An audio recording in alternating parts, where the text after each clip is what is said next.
Start करते हैं chapter को। हाउ डू ऑर्गेनिज्म रिप्रोड्यूस में आप लोग देखते हैं कि किस तरह से जो ऑर्गेनिजम्स होते हैं, लिविंग थिंग जो होती है वो कैसे रिप्रोड्यूस होती है, कैसे वो नई बनती है ना। तो हम क्या करेंगे, हम इसमें ऑर्गेनिजम्स की बात कर रहे हैं और हमें बताना होता है कि ऑर्गेनिजम्स जो होते हैं वो रिप्रोड्यूस का मतलब होता है जो भी नए ऑफ स्प्रिंग्स होते हैं। ठीक है, ऑफ स्प्रिंग्स का मतलब क्या होता है, चाइल्ड या फिर जो नया जो भी आता है आगे की तरफ चाइल्ड है ना पेरेंट से, उसे हम क्या कहते हैं, ऑफ स्प्रिंग कहते हैं। तो वो जो ऑफ स्प्रिंग होता है प्रोड्यूस कैसे होता है, वो किस तरह से आता है। अब हमें भी पता है कि ऑफ स्प्रिंग जो आएगा वो किससे आएगा, अपने पेरेंट्स से ही आएगा। तो ऑफ स्प्रिंग आता तो पेरेंट्स से, पर उसके क्या तरीके होते हैं, क्या मोड्स होते हैं, किस प्रोसेस क्या होता है, वो सारी चीज चैप्टर में देखने वाले हम कि किस तरह से वो चीजें होती है। लेकिन बात आती है ऑर्गेनिजम्स की, तो ऑर्गेनिजम्स यहाँ पे देखो, रिप्रोडक्शन होने का जो प्रोसेस होता है वो दो पार्ट में हो सकता है। एक को तो हम कहते हैं एसेक्सुअल और एक कौन सा होता है, sexual. Asexual mode of reproduction जो होता है उसमें क्या होता है, सिर्फ सिंगल पेरेंट इन्वॉल्व होता है। मतलब एक पेरेंट से हमें क्या देखने को मिल जाता है, ऑफ स्प्रिंग देखने को मिलता है। पर सेक्सुअल मोड ऑफ रिप्रोडक्शन में कितने पेरेंट होते हैं, ठीक है, डबल पेरेंट होते हैं मतलब यहाँ पे। तो यहाँ पे सिंगल ऑर्गेनिज्म होता है और उससे ही एक ऑर्गेनिज्म आ जाता है, या और आ सकते हैं, लेकिन आएगा सिर्फ कितने से, सिंगल ऑर्गेनिज्म से। यहाँ पे कितने की इन्वॉल्वमेंट होती है, डबल की। सिंगल से काम नहीं हो सकता, यहाँ पे डबल की इन्वॉल्वमेंट जरूरी होती है, होना चाहिए, तभी रिप्रोडक्शन हो पाएगा। तो इसके अंदर कह रहा है रिप्रोडक्शन क्या होता है, ये एक एबिलिटी है लिविंग ऑर्गेनिजम्स की, खुद को क्या कर सकते हैं, वो रिप्रोड्यूस कर सकते हैं, मतलब अपने जैसे वो और क्रिएट कर सकते हैं। ठीक है, क्या नॉन लिविंग थिंग में ये होती है इस तरह की कि खुद की जैसे और बना सके, नहीं होती है एबिलिटी। ठीक है, ये सिर्फ किसके अंदर है, लिविंग थिंग्स में। कह रहा है दो मोड जो होते हैं रिप्रोडक्शन के, एक तो हो सकता है सेक्सुअल मोड ऑफ रिप्रोडक्शन और एक कौन सा हो सकता है, सेक्सुअल मोड ऑफ रिप्रोडक्शन। बात आती है कि जब एसेक्सुअल और सेक्सुअल मोड ऑफ रिप्रोडक्शन होता है तो इनमें डिफरेंस क्या आता है, फर्क क्या पड़ता है। देखो, एसेक्सुअल मोड ऑफ रिप्रोडक्शन और सेक्सुअल में डिफरेंस ये है कि एसेक्सुअल मोड, जब भी रिप्रोडक्शन होता है, आप ये ध्यान रखो, जब भी रिप्रोडक्शन होगा तो होता क्या है, सबसे पहले क्रिएशन होती है एक सेल की। क्योंकि किसी की भी बॉडी, कोई भी अगर लिविंग थिंग है, उसकी बॉडी जो होती है उसकी बेसिक यूनिट क्या होती है, सेल। मैंने आपको बताया था कि हम लोग लिविंग नहीं होते, हमारे हम जिस सेल से बने हुए हैं वो सारे सेल क्या हैं, लिविंग है। इस वजह से हम खुद को क्या कहते हैं, लिविंग कहते हैं। जिस दिन वो सारे सेल डेड होने लग जाएंगे तो हम भी क्या होने लग जाएंगे, डेड होने लग जाएंगे। तो हम, हमारी बॉडी में एक्चुअल में जो लिविंग है, जो जिंदा है, वो कौन होता है, सेल। और हम चाहते हैं जब भी क्रिएशन हो, जब भी लिविंग थिंग बने, कभी भी ऑर्गेनिज्म बनता है, तो उसके अंदर सबसे पहले किसका क्रिएशन होता है, सेल का। अब वो सेल आ रहा कहाँ से, बात ये रहती है। तो क्रिएशन होगी तो सेल किससे मिलेगा, ऑफ स्प्रिंग को अपने पेरेंट से मिलेगा। अब पेरेंट से जब वो सेल मिलता है तो हमें देखो क्या पता होना चाहिए कि सेल जो होता है, सेल के अंदर होता है न्यूक्लियस। न्यूक्लियस में क्या होता है, क्रोमोसोम्स। क्रोमोसोम्स में क्या होता है, डीएनए। डीएनए में क्या होता है, जीन। और जीन जो होता है उसमें क्या होती है, इंफॉर्मेशन। ठीक है, मतलब जो सेल बन रहा है, जो सेल खुद बनता है, उस सेल के अंदर ही इंफॉर्मेशन होती है कि उसको कैसा बनना है ना। क्योंकि सेल के अंदर कहीं दूर जाकर अंदर की तरफ कौन बैठे हैं, जीन बैठे हैं, और जीन अपने साथ इंफॉर्मेशन कैरी कर रखे हैं कि भाई मैं जो हूं, मैं कौन से सेल से आया हूं, मैं किस तरह के सेल से बना हूं। ठीक है, वो इसके अंदर इंफॉर्मेशन होती है। और इसी तरह ये क्या करता है, फिर गाइडेंस किसको प्रोवाइड कराता है, अपने सेल को, कि तुझे भी ऐसा ही बनना है। तो जैसे आपके अंदर जो डीएनए या जीन की इंफॉर्मेशन किससे आई है, आपके, तो आपके जितने भी सेल बनेंगे उन सारे सेल को इंफॉर्मेशन यही मिलेगी कि आपको किसकी तरह बनना है, अपने पेरेंट की तरह। इस तरह से सेल को डिवाइड करना है कि हार्ट बने, ठीक है, इंटेस्टाइन इतनी बने, लार्ज इंटेस्टाइन इतनी बने, लीवर ऐसा बने, ये ऐसा बने, नाक ऐसी बने, कान ऐसे बने। तो होता है ना, ह्यूमन जो होते हैं वो एज इट इज किसकी तरह दिख रहे हैं, ह्यूमन की तरह, क्योंकि उनके पेरेंट क्या है, ह्यूमन ही तो है। तो वो एज इट इज कैसे स्ट्रक्चर सेम ऐसा ही बनता है। उसका कारण ये है कि जितने भी सेल क्रिएट होते हैं वो सबकी इन्फॉर्मेशन कहाँ से आ रही है, पेरेंट से आ रही है, और पेरेंट खुद दिखने में ऐसा है। इसलिए अगर मान लो जो जैसे डॉग होते हैं, तो डॉग के जो ऑफ स्प्रिंग होते हैं वो बिल्कुल कैसे दिख रहे हैं, डॉग जैसे दिख रहे हैं, क्योंकि सारी इन्फॉर्मेशन किसकी है, डॉग वाली है, कि ऐसा बनना है इसके अंदर। मंकी वाले में मंकी वाली आ रही है ना। तो ये इन्फॉर्मेशन सारी कौन कैरी करता है, सेल करता है। अब जब ये सेल इन्फॉर्मेशन कैरी करेगा तो सेल के पास क्या होते हैं, ऑप्शंस होते हैं। कैसे, कि भाई मैं आया, मैं खुद कैसे बना। कि सेल कहता है कि मैं खुद कैसे बना, क्या मैं एक सिंगल पेरेंट से बना हूं, या फिर मैं, क्योंकि मैंने बताया सेल बनने के, रिप्रोडक्शन होने के दो तरीके हो सकते हैं, है ना। अब इस सेल को पता लगा कि मैं तो किससे बना हूँ, तो मेरे जो डीएनए के अंदर जीन है उसमें जो इन्फॉर्मेशन होगी वो सारे कौन से पेरेंट की होगी, एक ही पेरेंट की होगी, क्योंकि मेरे में सारी इन्फॉर्मेशन एक ही पेरेंट से आई है। तो इस सेल जो बनेगा वो एज इट इज किसके जैसा होना चाहिए, अपने पेरेंट के जैसा होना चाहिए, क्योंकि उसमें सारी इन्फॉर्मेशन वहीं से आ रही है, उसने सब कुछ कॉपी पेस्ट वहां से ही करा है। इसलिए जब एसेक्सुअल मोड ऑफ रिप्रोडक्शन होता है जिसमें सिंगल पेरेंट होता है, तो जो चाइल्ड होता है या जो ऑफ स्प्रिंग होता है वो एज इट इज किसकी तरह दिखता है, अपने पेरेंट की तरह, क्योंकि सारी सिंगल पेरेंट की इन्फॉर्मेशन जाती है उसमें। कोई आपको चेंजेस वेरिएशन वगैरह देखने को नहीं मिलते, कोई भी अलग देखने को कुछ नहीं मिलता, वो एज इट इज अपने पेरेंट जैसा होता है। लेकिन बात आती है जब सेक्सुअल मोड ऑफ रिप्रोडक्शन होता है, तो यहाँ पे कितने पेरेंट्स से इन्फॉर्मेशन आती है। अब डबल पेरेंट्स से जब इन्फॉर्मेशन आती है तो क्या होता है, जो भी इनसे जो सेल बनेगा, जो पहला सेल बनेगा, उसके पास क्या रहेंगे, ऑप्शन रहेंगे कि मैं ये लूँ या ये लूँ। आइस का कलर ब्लू लेना है, ब्लैक लेना है, ठीक है, हाइट छोटी लेनी है, बड़ी लेनी है, कलर फेयर लेना है, थोड़ा डार्क लेना है, ये लेना है, वो क्या क्या, ऐसे कर करके इसके पास क्या रहते हैं, यहाँ पे ऑप्शंस रहते हैं। जेंडर कौन सा लेना है, मेल होना है या फिर फीमेल होना है, इसके पास ऑप्शंस है। तो जब डबल पेरेंट से सेक्सुअल मोड ऑफ रिप्रोडक्शन के थ्रू कोई सेल बनता है तो उस सेल के पास क्या होते हैं, ऑप्शंस होते हैं कि हमें क्या लेना है। और वो क्या करता है, अलग अलग चीज़ें लेता है। कभी एक साइड ही, कभी जैसे डबल पेरेंट होते हैं तो डबल पेरेंट में कौन होता है, एक तो मेल होता है और एक कौन होता है, तो कभी वो चीज़ें मेल से लेता है, कभी फीमेल से लेता है और खुद को क्रिएट करता है। इसकी वजह से उसके अंदर क्या देखने को मिलते हैं, हमको थोड़े चेंजेस देखने को मिलेंगे।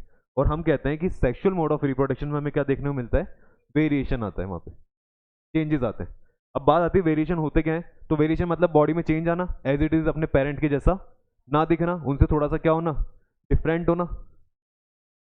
Sexual reproduction provides great scope for variation. Variation is important for the survival of species. Variation helps the species to adapt to different environmental changes.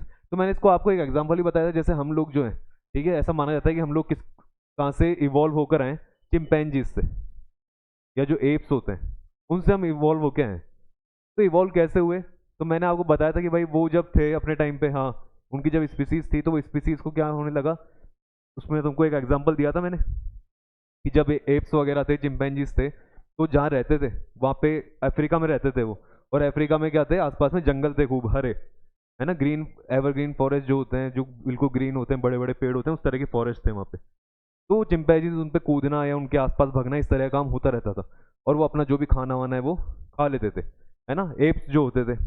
लेकिन टाइम के साथ धीरे धीरे क्या होने लगा, जैसे मौसम चेंज होने लगा तो वो जो अफ्रीका के जंगल है वो धीरे धीरे वहाँ पे पानी की क्या होने लगी, कमी होने लगी।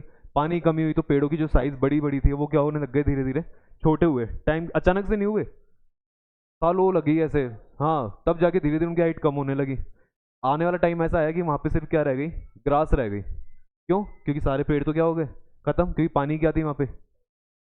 अब जब ग्रास ही रही तो हुआ क्या, देखो चिंपैंजीज और जो एप्स थे, एप्स ने अपनी जगह नहीं छोड़ी, वो वहीं रहे तब भी। लेकिन जैसे जैसे पेड़ों की साइज कम हो रही है और पानी भी क्या होता चला जा रहा है, कम होता चला जा रहा है, तो उनकी बॉडी में भी धीरे धीरे क्या आते चले जा रहे हैं, चेंजेस आ रहे हैं। कि हमें भी क्या करना है, ये जो एनवायरनमेंट चेंज हो रहा है इसके अकॉर्डिंग हमको भी हमारी बॉडी को क्या करना है, ढालना है, मतलब हमारी बॉडी भी इस चीज़ को क्या कर सके, अडेप्ट कर सके। अगर एज इट इज़ हम जैसे हैं वैसे रहेंगे तो आने वाले टाइम में हम क्या हो जाएंगे, बिल्कुल ख़त्म हो जाएंगे। हमसे जो आने वाली गर्मी है या पानी की कमी है, ये चीज़ हम इसमें हम सर्वाइव नहीं कर पाएंगे और हम मर जाएंगे। इसलिए हमारी बॉडी में हमको क्या लेकर आना पड़ेगा, तो ये चेंज वाली जो इन्फॉर्मेशन होती है ना, क्या होती है एक्चुअली पेरेंट में रहती है। पेरेंट को पता रहता है अपने लाइफ टाइम में, जैसे पूरा जो एक्सपीरियंस होता है कि भाई हमारी में थोड़ा बहुत बॉडी में क्या होना चाहिए, चेंज होना चाहिए। फिर जब आगे सेक्सुअल मोड ऑफ रिप्रोडक्शन होता है तो वहाँ पे जब सेल क्रिएट हो रहा होता है तो सेल के अंदर थोड़ी सी ये बात जाती है कि हमको किस चीज़ की ज़रूरत है, अब वेरिएशन चाहिए। पर अचानक तो वेरिएशन आएगा नहीं, ठीक है, तो समय लगा। तो हुआ क्या, जैसे मैंने तुमको बता था कि चिंपैंजीज जो एप्स थे वो पेड़ों पे भगते थे, अपना शिकार वगैरह कर लेते थे कुछ भी खाने पीने का। लेकिन जैसे पेड़ वगैरह खत्म हो गए, अब वो सारे कहाँ पे आ गए, जमीन पे आ गए। अब जमीन पे तो उनको ग्रास दिखती। अब जब वो अपने चारों मतलब दोनों टांग और हाथ को यूज में लेके चलते तो उनकी बॉडी की हाइट किधर की तरफ रहती, नीचे की तरफ, है ना, वैसे नीचे नीचे चलते। हाँ, तो नीचे नीचे चलते तो उनको सामने ग्रास दिखती, जिसकी वजह से कोई शिकार वगैरह नहीं कर पाते, बल्कि खुद क्या हो जाते, उस शिकार हो जाते। अचानक से ग्रास में से कोई भी निकल के उनको मार देता। तो धीरे धीरे उनके टाइम के साथ में क्या रिक्वायरमेंट आने लगी कि उनकी जो बैकबोन है जो ऐसे झुकी हुई है वो धीरे धीरे क्या होनी चाहिए, एकदम सीधी। और जो हाथ जिसको यूज में लेके चल रहे हैं नीचे, है ना। वो क्या होने चाहिए, जो दोनों आते वो ऊपर की तरफ आ जाए और सिर्फ वो किस पे चल सके, अपनी पैरों पे। पैरों पे चलेंगे तो उनकी हाइट क्या हो जाएगी थोड़ी, जैसे वो अभी तो नीचे होके चल रहे हैं, फिर वो एकदम सीधे हो जाएंगे, तो सीधे होके चलेंगे ताकि उनको फिर ऊपर का दिखने लग जाएगा। पाँव से चलेंगे तो वो अपने हाथ जो है उसको यूज में ले सकते हैं किसी भी काम के, मारने करने के लिए, कुछ भी। इस तरह से उनकी बॉडी में क्या आने लगे, चेंजेस आने लगे। जब चेंजेस आए, आते गए तो वो ही जो एप्स वगैरह थे वो कन्वर्ट होके सारे धीरे धीरे इवॉल्व होके टाइम में क्या बन गए, वो सारे ह्यूमन बन जाते। तो ह्यूमन बींग्स बने तो ऐसा नहीं हुआ अचानक से इंसान दिखने लग गया सुंदर सा, नहीं। वो स्टार्टिंग में थोड़ी, हाँ थोड़े तो कैसे चलने लगे होंगे, कोई पैर चारों पे चल रहा है, दोनों टांग दोनों हाथों पे, कोई कैसे चल रहा है दोनों टांगों पे चल रहा है, बड़े बड़े बाल हो रखे हैं मुंह पे, इस तरह से हो रखा उनके अंदर।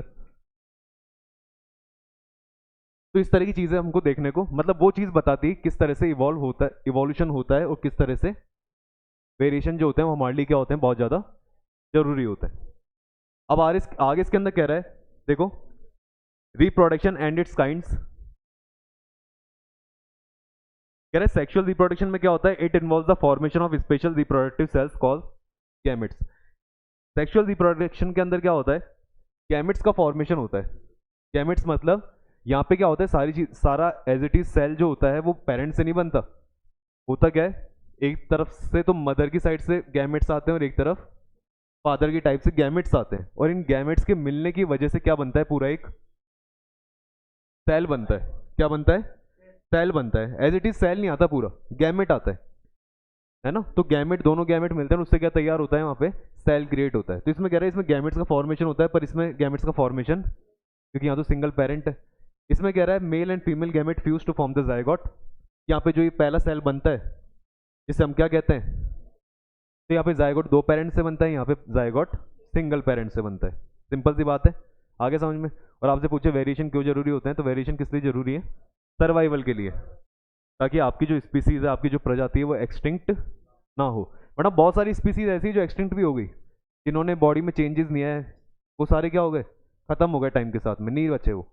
लेकिन हम चेंजेस लेकर आए हमारी बॉडी में, तो हम क्या हो गए, बच गए, है ना। बहुत सारे जानवर बचे जिनमें चेंजेस आए।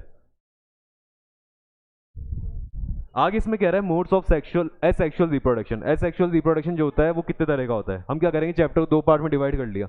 एक बार तो हम पढ़ेंगे एसेक्सुअल मोड ऑफ रिप्रोडक्शन, किस तरह से होता है, किन किन में देखा जाता है, और फिर कौन सा पढ़ेंगे, sexual mode of reproduction. Start करते हैं सबसे पहले एसेक्सुअल मोड ऑफ रिप्रोडक्शन से, जो कह रहा है plant and animals from lower classes reproduce by asexual method.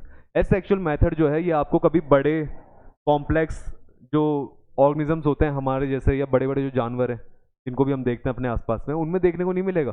ये आपको बैक्टीरियाज या उससे थोड़ी सी बड़ी साइज के ही ऑर्गेनिजम्स में देखने को मिलता है। कौन सा वाला, एसेक्सुअल रिप्रोडक्शन। ये ध्यान रखना, कभी बड़े जैसे हमारे जैसे कॉम्प्लेक्स होते हैं ना, उनमें देखने को नहीं मिलेगा आपको ये।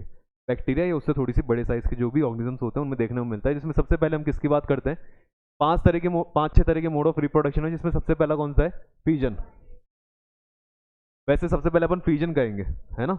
फीजन जो होता है वो दो तरह का हो सकता है, एक तो बाइनरी फीजन और एक मल्टीपल फीजन। दोनों में डिफरेंस क्या होता है, बाइनरी फीजन में क्या होता है, जैसे एक पेरेंट होता है, वो पेरेंट खुद को डिवाइड कर लेता है दो पार्ट में। पेरेंट ने खुद को दो पार्ट में डिवाइड करा और दो सेल्स बन गए, तो एक पेरेंट जो है कितने ऑफ स्प्रिंग में कन्वर्ट हो गया, यहाँ पे दो ऑफ स्प्रिंग में कन्वर्ट हो गया। ठीक है, ऐसे मोड ऑफ रिप्रोडक्शन को अपन कौन सा क्या कहते हैं, उसको बाइनरी फीजन। लेकिन जब एक पेरेंट बहुत सारे नए ऑर्गेनिजम्स में कन्वर्ट हो जाए, बहुत सारे नए ऑफ स्प्रिंग बना ले, तो उसको हम कौन सा फीजन कहते हैं, फिर मल्टीपल फीजन। देखो मल्टीपल फीजन में दिख रहा है एक सिंगल पेरेंट था, इसके अंदर बहुत सारे नए ये सेल बने, और बाद में सारे सेल क्या हो गए, इसमें से निकल कर अलग हो गए। तो ये कौन सा हो गया, मल्टीपल फीजन। और जब एक दो में कन्वर्ट हुआ तो उसको क्या कहते हैं हम, बाइनरी फीजन। बाइनरी फीजन जो होता है किस में देखने में मिलता है, तो हमें पता है ये डायग्राम हमने देखते हुए ऑरेंज डायग्राम को, और इसे क्या कहते हैं हम, अमीबा। ऐसा हमको किस में भी देखने को मिलता है, पैरामेशियम में भी। कह रहा है division of the parent cell into two identical daughter cell. Daughter cell कहते हैं ये, ऑफ स्प्रिंग वर्ड यूज में ना लेकर क्या यूज में ले रहा है उसकी जगह, कि जो क्रिएशन होता है डॉटर सेल का होता है। ठीक है। सेकंड इसमें कह रहा है multiple fusion, parent cell divided to produce many identical new cells. ठीक है, नए सेल बनेंगे, नए इंडिविजुअल बनेंगे बहुत सारे, तो ऐसे वाले को हम क्या कहते हैं, मल्टीपल फ्यूजन कहते हैं। किस में देखने को मिलता है हमको ये, प्लाज्मोडियम या फिर लक्ष्मीनिया। अच्छा अच्छा, हाँ कालाजार इसमें आएगा ये। ठीक है, काला अजार तो उसमें लिखा हुआ है क्या वर्ड, है ना, काला अजार लिखा हुआ होगा। ये लक्ष्मीनिया वाला जो है इसमें ऊपर लिख लेना, बाइनरी फिजन के अंदर। बाइनरी जैसे इसमें बुक में आपके एनसीईआरटी में डायग्राम भी दे रखे हैं। पहला डायग्राम तो आपको ये वाला दे रखा है, उसके जस्ट जो नीचे डायग्राम दे रखा है केले के छिलके जैसा, है ना, वो लक्ष्मीनिया ही है वो। और लक्ष्मीनिया जो होता है उसको हिंदी में अपन क्या कहते हैं, काला अजार ही है ना, इसको याद रखना।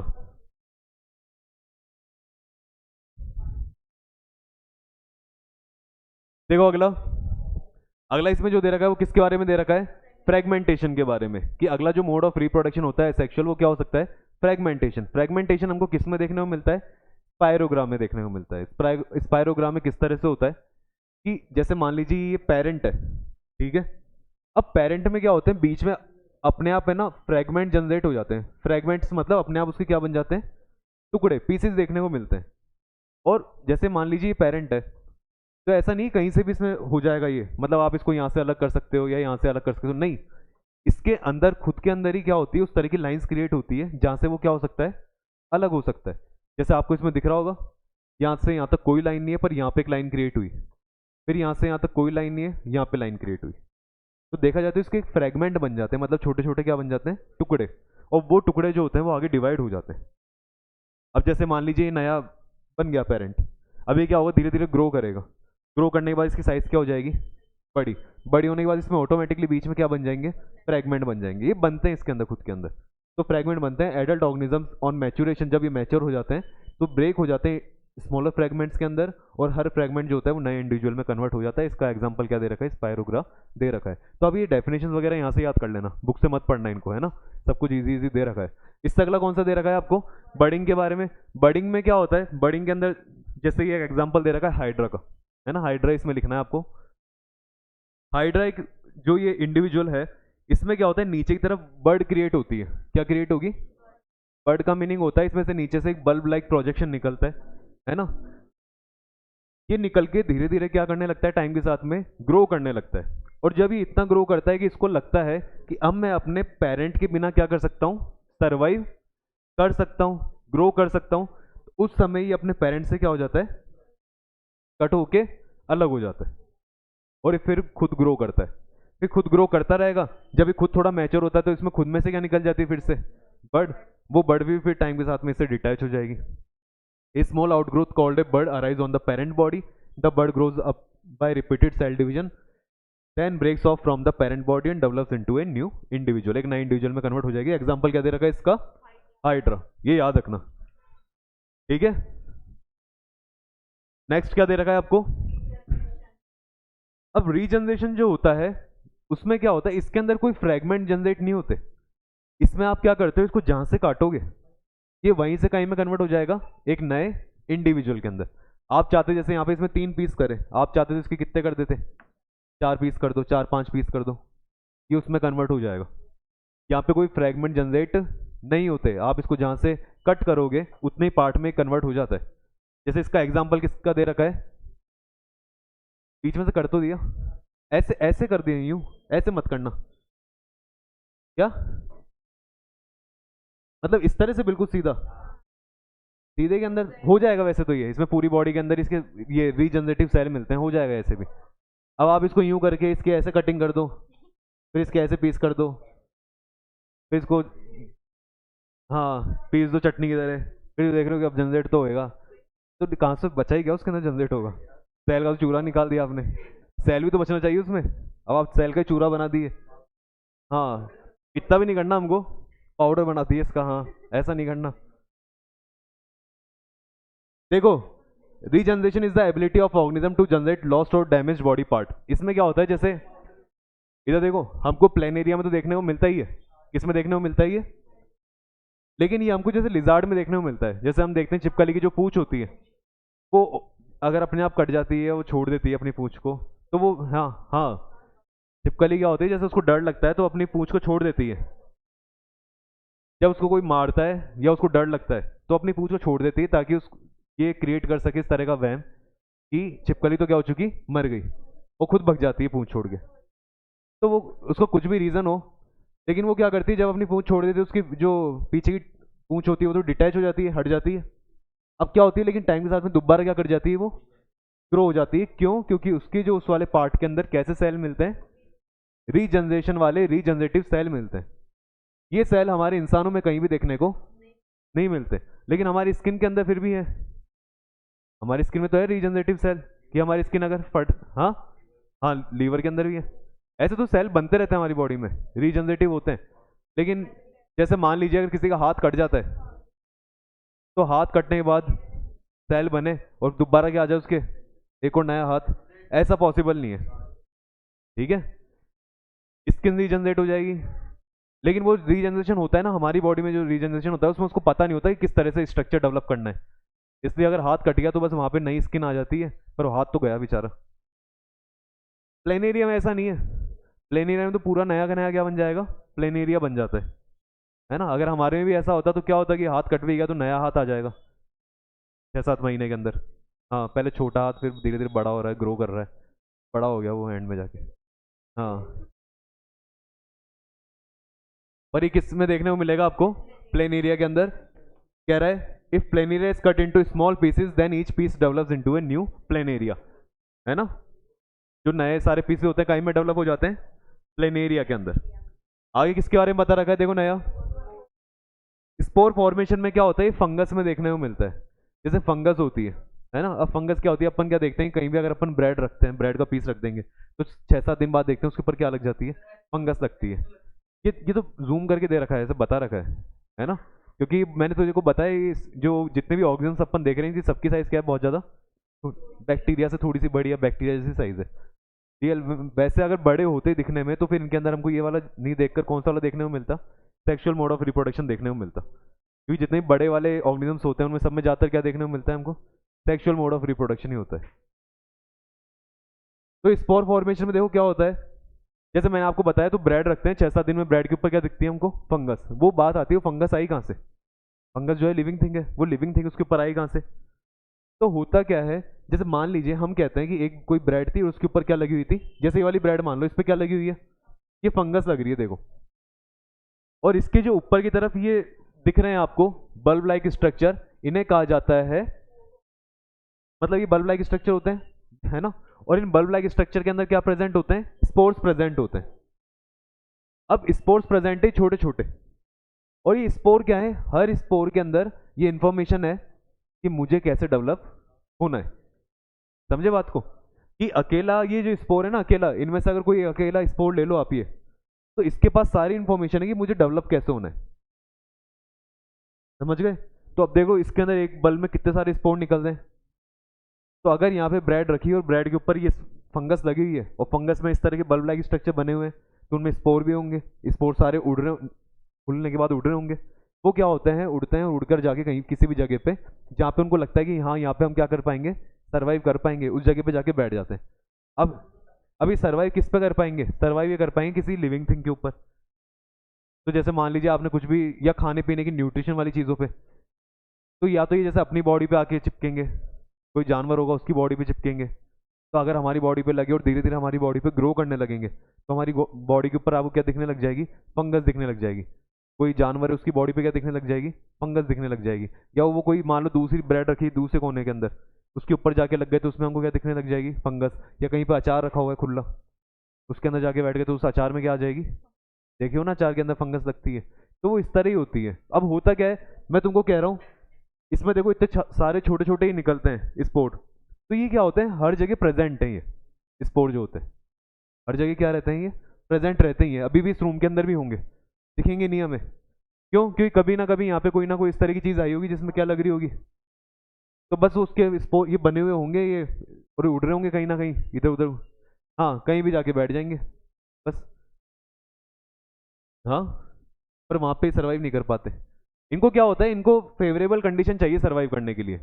फेवरेबल का मतलब देखो इसमें कह रहा है spores are special structure produced in the sacs called sporangia. ठीक है, स्पोरेंजिया मतलब इसको कहा गया है स्ट्रक्चर को इस तरह के। कह रहा है when spore mature sporangia burst and spores are, तो ये बाद में जो स्पोरेंजिया होती है, ये जो बल्ब लाइक स्ट्रक्चर होता है, ये फूट जाता है।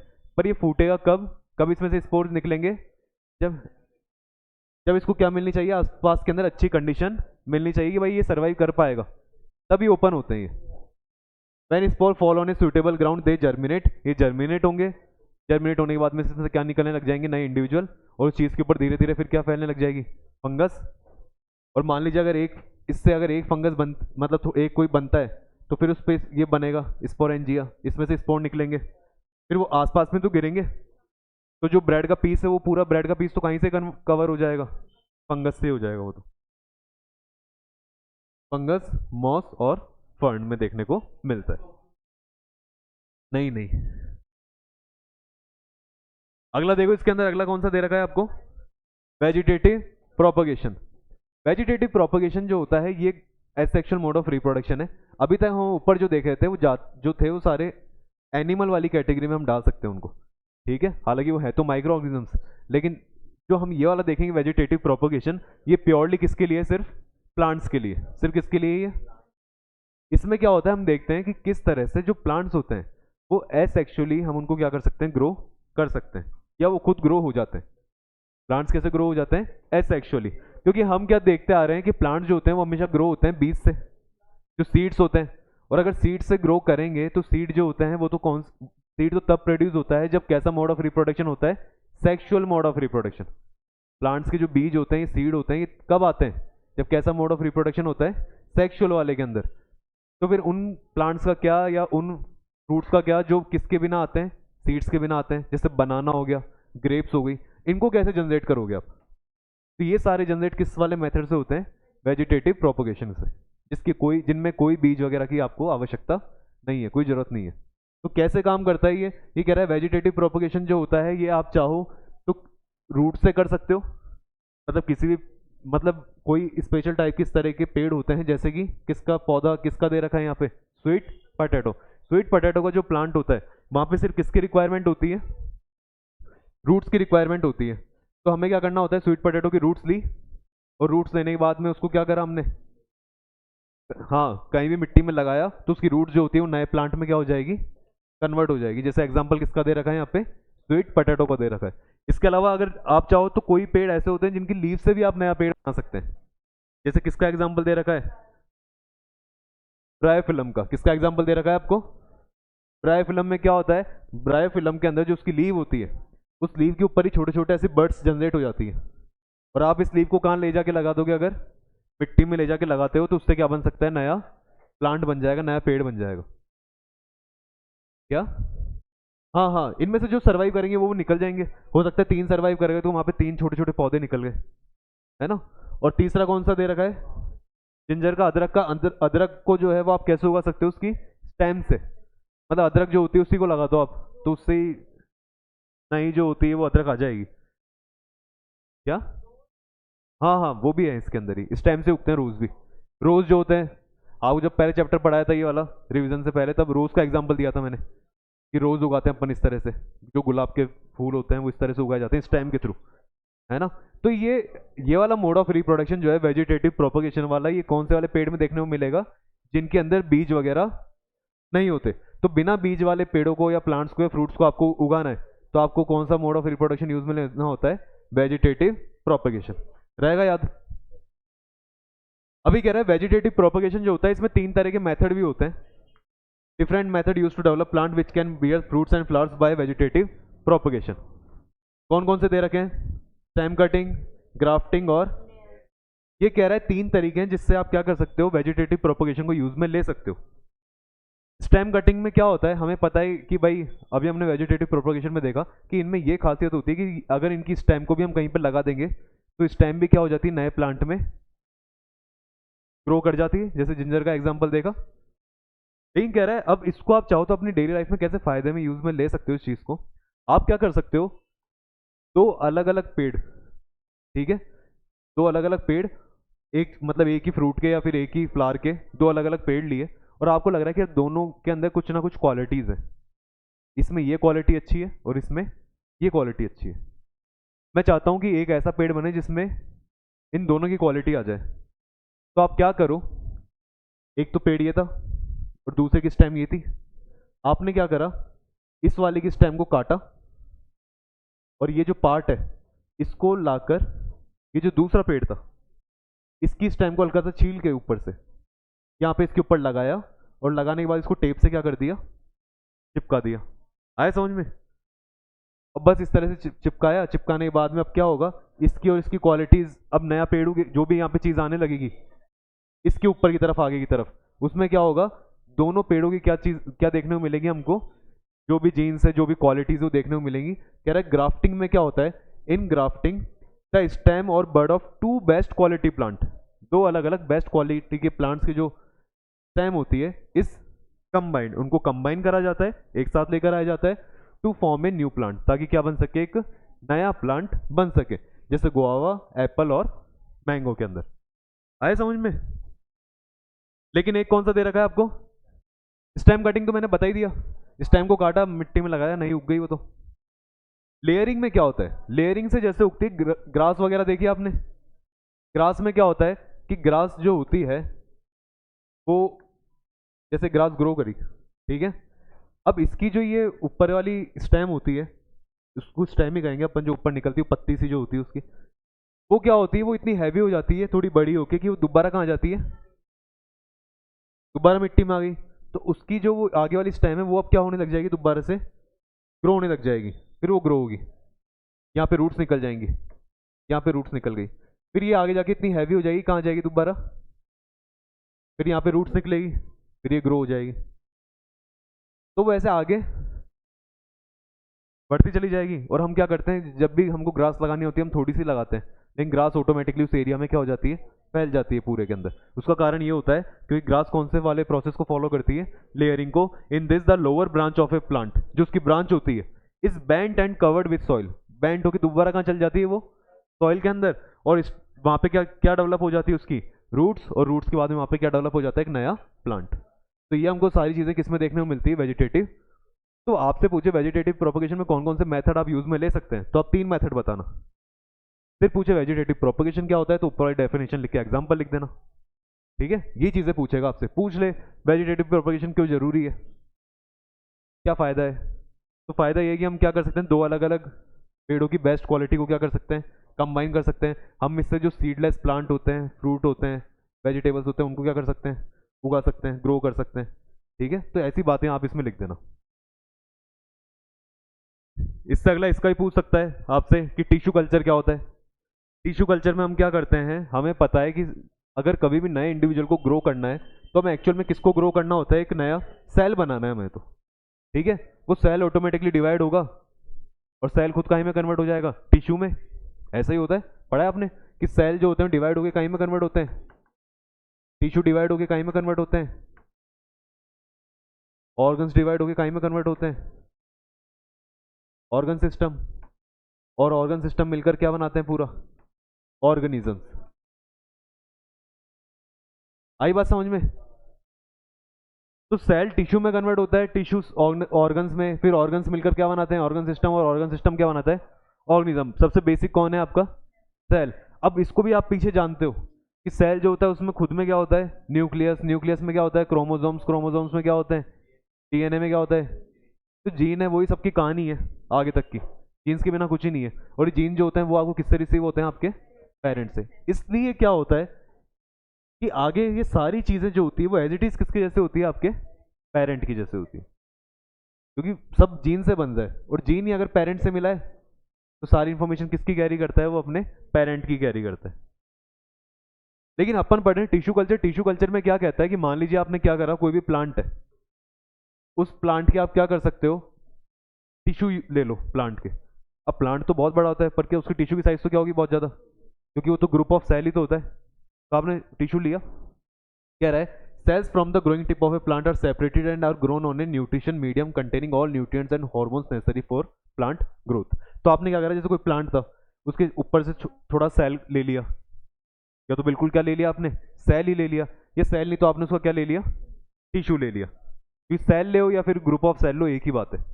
तो या तो आपने सेल लिया, टिश्यू लिया, और उसको लेने के बाद में आपने क्या करा, उसको अपनी साइंटिफिक जो भी लैब है आपकी, उस लैब में ले गए, और वहाँ पे क्या करा, उसको सब कुछ सारी चीज़ें प्रोवाइड कराई, न्यूट्रिशन प्रोवाइड कराया, हार्मोन्स प्रोवाइड कराया, अच्छा एनवायरनमेंट, टेम्परेचर, सब कुछ प्रोवाइड कराया। अब धीरे धीरे वो क्या होने लगेगा, उसके सेल्स ग्रो होने लगेंगे, डिवाइड होने लगेंगे, और सेल का जो ग्रुप है वो डिवाइड होकर क्या बना लेगा, टिश्यू। टिश्यू डिवाइड होंगे तो धीरे धीरे क्या बना लेंगे, वो आगे जैसे मैंने इसमें तो बताया था ह्यूमंस में तो ऑर्गन बन जाता है, तो इनमें ऑर्गन्स ना बन के कोई ना कोई और चीज़ें बन जाएंगी। बनती बनती बनती धीरे धीरे उसकी साइज क्या हो जाएगी, बड़ी। और बड़ी होने के बाद वो फिर आप क्या करो, जैसे वो लगेगी पौधा सा बन गया है, अब वो क्या करेगा, उस पौधे को किसको दे देगा, किसान को, कि किसान इसको ले जाए कहाँ पे लगा ले, अब मिट्टी में लगा ले, कोई दिक्कत नहीं है, वो ले जाके उसको मिट्टी में लगा लेगा, अब वो नया डेवलप होना स्टार्ट हो जाएगा। लेकिन इससे देखो आप कहोगे सर इससे फायदा हुआ क्या हमको, तो टिश्यू कल्चर भी वो कल्चर है जिसके अंदर आप बिना बीज के पेड़ उगा रहे हो, तो फायदे की चीज़ है। सेकंड, आपको क्या होता है कि मान लीजिए आपको कहीं दूर जगह का पेड़ यहाँ पे उगाना है इंडिया में, इंडिया में पेड़ नहीं है, तो आप कहाँ से लेकर आओगे उसको, दूसरी कंट्री से लेकर आए। अब आप दूसरी कंट्री से आओ तो इतने सारे पौधे लेकर आओ, जो कि बड़ा क्या बोलते हैं उटपटांग सा काम हो जाएगा कि हम इतने पेड़ लेकर आए, तो हम क्या करेंगे, थोड़े बहुत ही उसके प्लांट लेकर आते हैं और यहाँ पे लाके उसके क्या काट लेते हैं फिर, टिश्यूज या फिर सेल को, फिर उसको ले जाके कहाँ पे ग्रो करते हैं, अपनी लैब में। लैब में जब बहुत सारे हमारे पास इस तरह के पौधे बनते हैं तो हम किसको बांट देते हैं फिर, सारे किसान को, कि अब उगाओ इसको आराम से। तो हम क्या कर सकते हैं इस तरह से, मतलब एक कम अगर हमारे पास कोई पेड़ है, कम हमारे पास प्लांट है, तो उन कम प्लांट से हम बहुत सारे प्लांट्स क्या कर सकते हैं, क्रिएट कर सकते हैं। कौन से कल्चर से, टिश्यू कल्चर से। कह रहा है एडवांटेज क्या है इसका, ये तो वेजिटेटिव प्रोपगेशन का एडवांटेज दे रहा है। टिश्यू कल्चर आगे समझ में, तो इस टिश्यू कल्चर का एक फायदा है। टिश्यू कल्चर और वेजिटेटिव प्रोपगेशन सेम चीज ही हुई, क्योंकि उसमें भी क्या नहीं लगते, बीज नहीं चाहिए होते, और इसमें भी क्या नहीं चाहिए हमें, दोनों ही एसेक्सुअल मोड ऑफ रिप्रोडक्शन है। तो अगर पूछ ले मान लो टिश्यू कल्चर का फायदा क्या है या वेजिटेटिव प्रोपगेशन का फायदा क्या है, दोनों फायदे सेम है। क्या फायदे, new plants show the exact character of their parent, parent की एग्जैक्ट कॉपी होती है। तो अगर आपको जैसे मान लीजिए ग्रैप आपने उगाया टिश्यू कल्चर से ग्रैप, और वो ग्रैप जो पेरेंट से लिया आपने वो मीठा था, तो उससे उगने वाले आगे जितने भी आप उगाओगे पेड़, वो सारे कैसे होने वाले, मीठे ही होने वाले। जैसे आपने शुगर केन उगाया, गन्ना उगाया, तो आपको जो पेरेंट लेना है वो कैसा लेना है, जो मीठा था है ना गन्ना, वो लेना है, और उसको फिर आगे कंटिन्यू करते चले जाओ तो सारे इस तरह के उगते चले जाएंगे। This method is faster and certain, ये फास्ट होता है, ठीक है, क्योंकि इसके अंदर क्या होता है, वो सीड को फूट के फिर उसमें से जर्मिनेट होना, फिर पौधा बनना, इतना काम नहीं होता यहाँ पे। यहाँ पे तो स्टेम तैयार है आपकी, स्टेम को ही तो बस हाँ आगे ग्रो करना है यहाँ पे। Plants not capable of producing sexually can be produce by this method, जो सेक्सुअल रिप्रोडक्शन नहीं कर सकते आप उसको प्रोड्यूस कर सकते हो। एग्जांपल क्या है, सीडलेस बनानास एंड ग्रेप, ये मैंने आपको बताया, इसके एग्जांपल्स होते हैं। नुकसान क्या है इसका, डिसएडवांटेज क्या है, क्या इसके अंदर वेरिएशन देखने को मिलेगा, नहीं देखने को मिलेगा। और ये क्या है, इसमें क्या होता है, जैसे अपन ने उसमें देखा ब्रायो फिल्म के अंदर कि उसकी जो लीव्स होती हैं, हाँ तो मान लो पेड़ उगा हुआ था और उसकी लीव्स उसके आसपास ही गिर रही है, और जमीन में गिरने के बाद में लीव्स में से क्या निकल गए, पेड़ बन गए। अब वो पेड़ इसके आसपास में आ जाएंगे, अब वो पेड़ मान लो जब इसके आसपास आएंगे तो इसके न्यूट्रिशन को यूज में लेंगे, इसकी धूप वो भी खाएंगे, ये जो पानी पी रहा था वो भी पियेंगे। तो मतलब इसके आसपास के पेड़ इसी को नुकसान पहुंचाने स्टार्ट कर देंगे। इसके पास पहले जो चीज़ें अनलिमिटेड अमाउंट में थी, अब वो इसको क्या करनी पड़ेगी, आसपास के अपने छोटे पेड़ों के साथ में शेयर करनी पड़ेगी, जो कि सही नहीं मानते कि अपने पेरेंट प्लांट को नुकसान पहुंचाते हैं फिर ये। अगला अपन कौन सा देखेंगे अब, sexual mode of reproduction. 5 minute का ब्रेक ले लो। अब अगला सेक्सुअल रिप्रोडक्शन के बारे में स्टार्ट करते हैं हम। The sexual mode of reproduction involves two organism, बता दी मैंने ये बात, दो ऑर्गेनिज्म होते हैं, एक तो मेल होता है और एक क्या होते हैं, फीमेल, है ना। The sexual reproduction allows greater variation in species as the ज़्यादा इसमें वेरिएशन देखने को मिलता है, वो चीज़ भी हमने देख ली थी स्टार्टिंग के अंदर, क्योंकि चेंजेस क्या आते हैं थोड़े से ज़्यादा, जो भी सेल बनता है, जो भी ऑर्गेनिज्म बनता है, ऑफ स्प्रिंग बनता है, उसके पास ऑप्शंस होते हैं कि वो मेल से कैरेक्टर लेना चाहते हैं फिर फीमेल से, इसलिए यहाँ पे वेरिएशंस देखने को मिलते हैं, क्योंकि यहाँ पे दो अलग तरह के डीएनए क्या होते हैं एक दूसरे से कंबाइन होते हैं। इससे क्या होती है, मिक्सिंग ऑफ जीन होती है, जीन एक दूसरे में मिक्स होते हैं, और पॉपुलेशन में वेरिएशन वगैरह देखने को मिलते हैं। वेरिएशन से चांसेस होते हैं कि ये स्पीसीज आगे क्या कर सकती है, ज़्यादा सर्वाइव कर सकती है, तो वो चांसेस बढ़ जाते हैं, हमारे इवोल्यूशन देखने को मिलता है ना, नए एनवायरनमेंट में हम लोग आराम से रह सकते हैं। इसके अलावा कह रहा है the solution to this lies in the fact that there is a certain specialised cells in such organisms called germ cells और गैमेट्स। लेकिन हम जब यहाँ रिप्रोडक्शन पढ़ते हैं, अभी आगे भी देखते हैं वरना अभी देख लेते हैं, होता क्या है, हमें समझ में आ गया कि सर रिप्रोडक्शन होता है और उसके लिए क्या होता है, मेल से एक सेल आता है और फीमेल से क्या आता है, एक सेल आता है, दोनों सेल एक दूसरे के साथ फ्यूज करते हैं और क्या बनता है फिर वहाँ पे जाइगोट बनता है ना। लेकिन जो इसमें कहीं पे है क्या जगह, ये रही। देखो होता क्या है, जो पेरेंट थे, ठीक है, इसमें एक तो कौन है, मेल, और एक कौन है,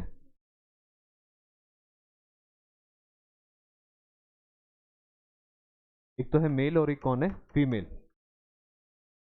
अब जो मेल और फीमेल है इनसे क्या होते हैं, सेल आते हैं, लेकिन वो सेल क्या होते हैं, स्पेशल होते हैं। स्पेशल क्यों, क्योंकि वो सिर्फ किस में हेल्प करेंगे, आपकी रिप्रोडक्शन में। किस में हेल्प करेंगे, मेल हो गया, फीमेल हो गई, इनकी पूरी बॉडी सेल से बनी है, पूरी बॉडी।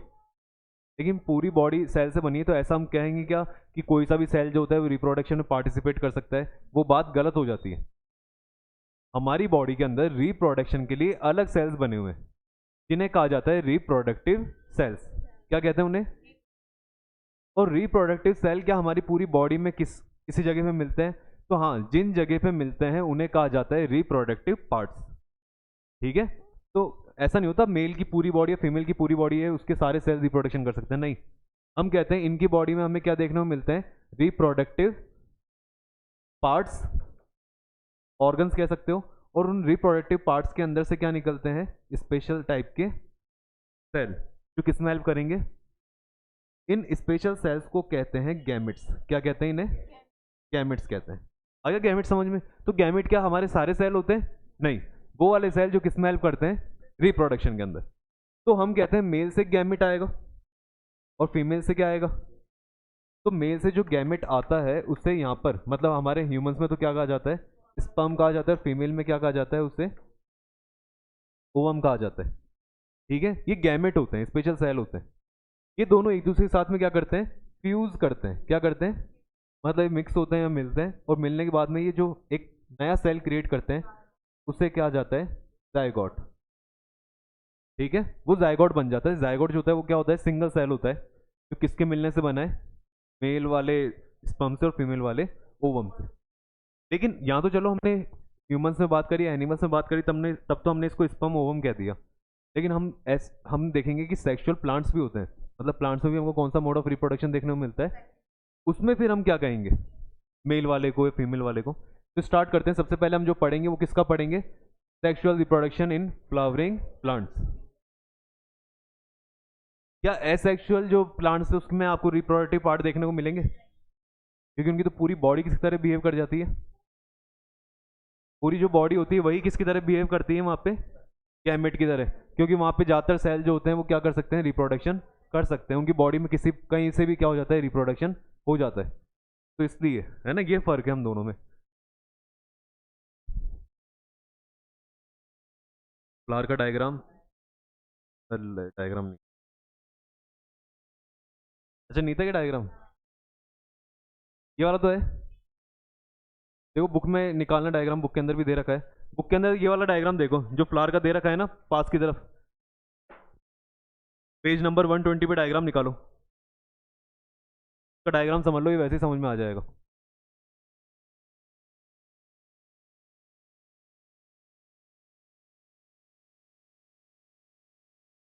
करे, दिख गया 120 पे डायग्राम। उसमें इसमें और उसमें क्या डिफरेंस है, इस वाले डायग्राम में सिर्फ फीमेल वाला पार्ट दे रखा है, लेकिन अगर आप उसको देखोगे तो उसमें क्या है, ऐसे दो इस तरह की चीज़ें दे रखी है। मेल पार्ट भी दे रखा है, मेल पार्ट देखो कुछ इस तरह से दे रखा है।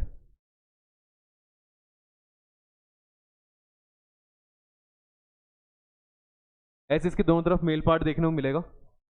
इसको कहा गया है फिलामेंट, और ऊपर यहाँ पे आपको जो देखने को मिलेंगे इस तरीके से छोटे छोटे सर्कल से, उन्हें क्या कहा गया है, एंथर। ठीक गया, फिलामेंट है, एंथर मिला। ऊपर देखो इस तरीके से कुछ एंथर सा दे रखा होगा, हाँ, और नीचे जो ये स्टिक है, स्टिक जैसा डंडी जैसा जो स्ट्रक्चर दिख रहा है, क्या है यहाँ पे, फिलामेंट। ये जो है ये मेल का रिप्रोडक्टिव पार्ट है। मतलब फ्लावर के अंदर क्या होता है, फ्लावर जो होते हैं या फ्लावर वाले जो पेड़ होते हैं दो तरह के हो सकते हैं। ठीक है, फ्लावर जो होता है वो कितने तरह का हो सकता है, एक तो हो सकता है बायसेक्सुअल, और एक कौन सा होता है, बायसेक्सुअल वो होता है जिसके अंदर आपको एक ही फ्लावर में, एक सिंगल फ्लावर में मेल पार्ट भी मिल जाए और फीमेल पार्ट भी मिल जाए। ठीक है, और वहीं यूनिसेक्सुअल कौन सा होता है, जिसमें या तो सिर्फ मेल पार्ट मिलेगा और या फिर फीमेल पार्ट मिलेगा। ठीक है, अब ये वाला जैसे मान लो मैं फ्लावर बना रहा हूँ, तो तुम कह रहे हो सर इसमें बीच में देखो फीमेल वाला पार्ट है और साइडों में इसके कौन से वाले पार्ट हैं, तो आपने जो ये फ्लावर का डायग्राम बनाया ना कौन सा वाला है, बाइसेक्सुअल फ्लावर है, समझ गए। अब बाइसेक्सुअल अगर फ्लावर दे रखा है तो इसमें देखो क्या है, ये जो मेल वाला पार्ट दिखाई दे रहा है ऊपर ही ऊपर, इसको क्या कहा जाता है, एंथर, और नीचे क्या होता है ये मेल वाले पार्ट को अगर एक साथ नाम दिया तो क्या नाम दे सकते हैं, स्टैमेन नाम दे सकते हैं। क्या नाम दे सकते हैं, स्टैमेन।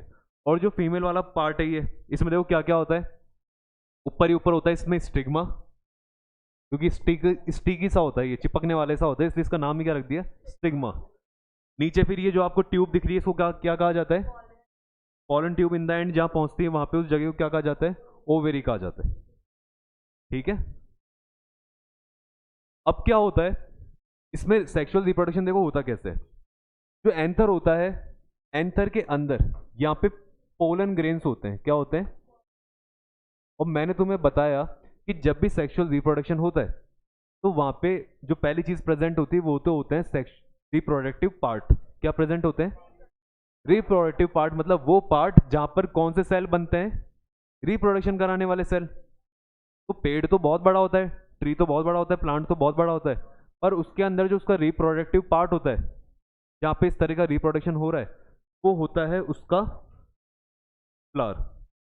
जो पूरा पेड़ है के अंदर और चीजें नहीं करती रिप्रोडक्टिव पार्ट इधर एक्ट, वहां पे कौन कर रहा होता है, वो फ्लावर। ठीक है। जैसे अगर इंसान होता है तो इंसान में हमको पता है पूरी बॉडी रिप्रोडक्शन का काम नहीं करती, रिप्रोडक्टिव पार्ट पूरी बॉडी में नहीं होते, है ना, कुछ स्पेशल होते हैं। तो उन्हीं को जैसे ह्यूमंस में ऐसा होता है, ऐसे ही किसमें देखने को मिलता है हमको, प्लांट्स के अंदर देखने को मिलता है कि प्लांट में जो रिप्रोडक्टिव पार्ट होता है यहाँ पे कौन से सेल बन रहे होंगे, रिप्रोडक्टिव सेल। रिप्रोडक्टिव सेल मतलब जिनको हम क्या कहते हैं, गैमेट कहते हैं। जहाँ गैमेट बन रहे होंगे, जहाँ पे इन गैमेट्स का क्या हो रहा होगा, फ्यूजन हो रहा होगा, जहाँ पे फ्यूजन होने के बाद क्या बन रहा होगा। तो ये पूरे पेड़ के अंदर नहीं होता ये काम, पूरे ट्री में नहीं हो रहा, पूरे प्लांट में नहीं हो रहा, ये स्पेशल जिस जगह पे होता है उसे हम क्या कहते हैं, फ्लावर कहते हैं। आया समझ में। तो फ्लावर में क्या होता है, मैंने कहा अब मान लो ये फ्लावर है तो फ्लावर में यहाँ पे मेल गैमेट भी बन रहे होंगे, है ना। तो मेल जो गैमेट बनते हैं उन्हें क्या कहा जाता है यहाँ पे, पॉलन ग्रेन। और जो फीमेल गैमेट है उसे क्या कहा जाता है यहाँ पे, ये जो जर्म सेल कह दो, ये फीमेल जर्म सेल जो है। ठीक है। तो फीमेल जर्म सेल जो है या तो फीमेल वाले गैमेट हो गए, और मेल वाले कौन से हैं, पॉलन ग्रेन। इनको मेल जर्म सेल्स कह सकते हो। होता क्या है, ये पॉलन ग्रेन्स जो होते हैं ये यहाँ से उड़ते हुए, ये बहुत छोटे छोटे होते हैं, जैसे अभी उसमें देखा था अपन ने स्पोर फॉर्मेशन में, इस तरह से उड़ते उड़ते कहाँ चल जाते हैं, इस वाले पार्ट पे आ जाएंगे जिससे हमने क्या कहा, स्टिग्मा पे आते हैं, स्टिग्मा पे आके चिपक जाते हैं।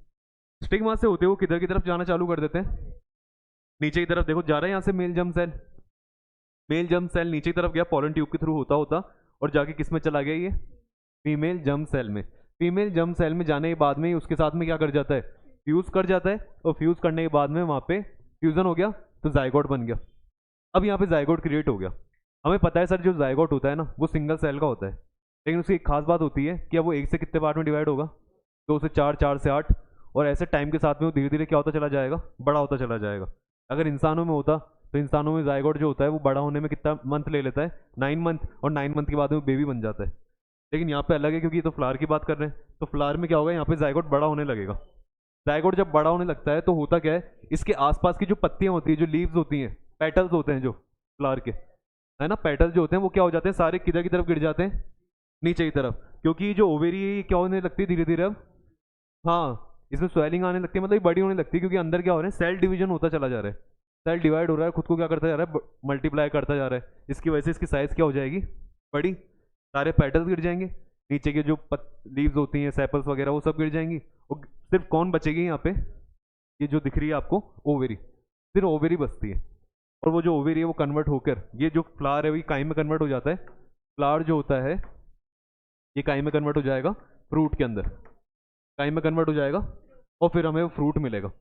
अब फ्रूट तो हमको मिल गया, लेकिन फ्रूट में बीज भी मिलेंगे, अंदर होते हैं फ्रूट में बीज। वो सारे बीज कौन से होते हैं, अंदर वाले जर्म सेल्स जो रहते हैं, फिर क्योंकि जाइगोट तो एक ही बनेगा, बाकी जो होते हैं फिर वो काई में कन्वर्ट हो जाते हैं, सारे सीड्स के अंदर कन्वर्ट हो जाते हैं। पॉलन ग्रेन जो होते हैं ये उड़कर उधर चले गए, और मान लो उधर दूसरा पेड़ मिल गया उसको, एक पेड़ नहीं, उधर कौन सा पेड़ मिला, दूसरा पेड़। तो अगर सेम इसके अंदर होते हैं, सेम प्लांट में इसके अंदर हो रहा है, अगर सेम प्लांट के फ्लावर का पॉलन उड़ के उसी के किसी फ्लावर में गिर रहा है, तब तक हम उसको कहते हैं सेल्फ पॉलिनेशन। पॉलिनेशन एक प्रोसेस है जिसके अंदर पॉलन ग्रेन्स उड़कर कहाँ पे चल जाते हैं, स्टिग्मा पे चल जाते हैं। लेकिन अगर वो सेम प्लांट में हो रहा है तो सेल्फ पॉलिनेशन, डिफरेंट प्लांट में हो रहा है तो cross pollination. Self pollination cross pollination different क्यों होते हैं, क्योंकि सेल्फ पॉलिनेशन में क्या होता है, एक ही प्लांट होता है, और अगर वो एक ही प्लांट होगा तो उसमें सारे उसके जीन्स वगैरह क्या होंगे, सब कुछ उसके। हाँ, अगर मैं एक प्लांट के 2 प्लांट लूंगा तो क्या उनमें डिफरेंस देखने को मिलेगा मुझे, अंदर के सब कुछ सेम ही तो होगा। इसलिए वो किसी भी, अगर सेम प्लांट में गिर रहा है तो सेल्फ पॉलिनेशन ही होगा फिर वो। हाँ, उड़ता हुआ किसी दूसरे प्लांट में गिर गया, जैसे ये भी रोज का, या फिर मान लो रोज वाला मान लेते हैं अपन, ये भी रोज है वो भी रोज है, लेकिन उड़ता हुआ उसमें चला गया, हालांकि रोज में तो होगा नहीं क्योंकि अपन तो, हाँ वो तो अपन उसमें देख रहे थे वेजिटेटिव प्रोपगेशन में। हाँ, मस्टर्ड वगैरह जो है, हिबिस्कस हो गया, हाँ जो मस्टर्ड कोई तो कहते हैं वो हिबिस्कस वाला, गुड़हल गुड़हल गुड़हल गुड़हल, हाँ गुड़हल का पेड़, क्या कह रहा है, वाटरमेलन का है इसमें एग्जाम्पल। हाँ, वाटरमेलन हो गया, मस्टर्ड हो गया, हिबिस्कस जो गुड़हल है वो हो गया, पपाया का एग्जाम्पल है इसमें। तू क्या कह रहा था?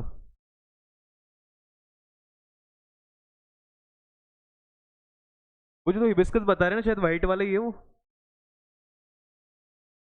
एक वाइट भी आता है ना, वो कल पढ़ा था ना, वो डेजी प्लांट, डेजी फ्लावर पढ़ाया था कल, तो वो भी। हाँ, अभी इसमें बीच में दिख रहा है ना ये, एनी डायग्राम वरना दिखाया था, आया समझ में? फ्लावर वाला कर लोगे पार्ट। अब इसके अंदर जो अंदर के जर्म सेल्स होंगे ये सीड में कन्वर्ट हो जाएंगे, इन सीड्स को कभी आप फ्यूचर में जर्मिनेट करोगे सॉइल में डाल के, तो ये क्या हो सकते हैं, फिर नए प्लांट में दोबारा कन्वर्ट हो जाएंगे। तो इस तरह से हमको सेल्फ पॉलिनेशन और क्रॉस पॉलिनेशन देखने को मिलते हैं। डिफरेंट नाम याद हो गई है, करें आगे, बस ही मतलब भी फ्रूट एंड सीड फॉर्मेशन कर लोगे, रिप्रोडक्शन इन ह्यूमन बींग्स, इसकी बेसिक बातें सारी बता दी कि रिप्रोडक्टिव पार्ट्स होते हैं स्पेशल। अब वो रिप्रोडक्टिव पार्ट्स देखने हैं हमको, तो देखो रिप्रोडक्टिव, ये इतना मत पढ़ना जो उसमें दे रखा है आपकी बुक में, वो देख लेना। ये प्यूबर्टी के बारे में बता रखा है, इतना आपके है नहीं। एडोलसेंस के बारे में बता रखा है। इससे स्टार्ट करते हैं अपन तो, मेल रिप्रोडक्टिव सिस्टम से। मेल रिप्रोडक्टिव सिस्टम का डायग्राम निकाल लो अपनी बुक के अंदर।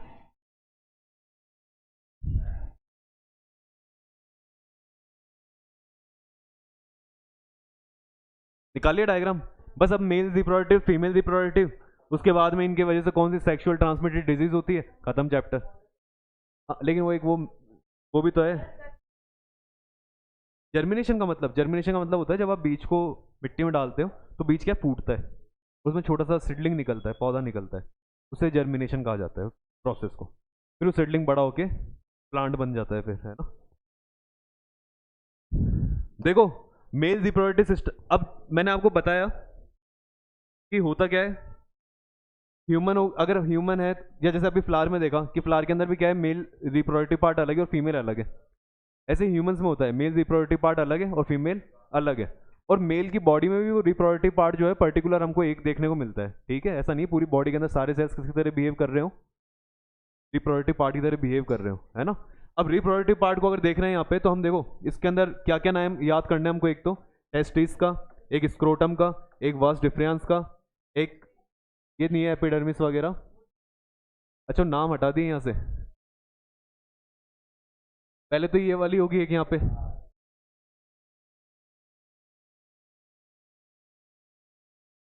ये तो सेमिनल वेसिकल है, और इसके आगे वाली होगी एक, ये ऊपर वाली दे रखी है,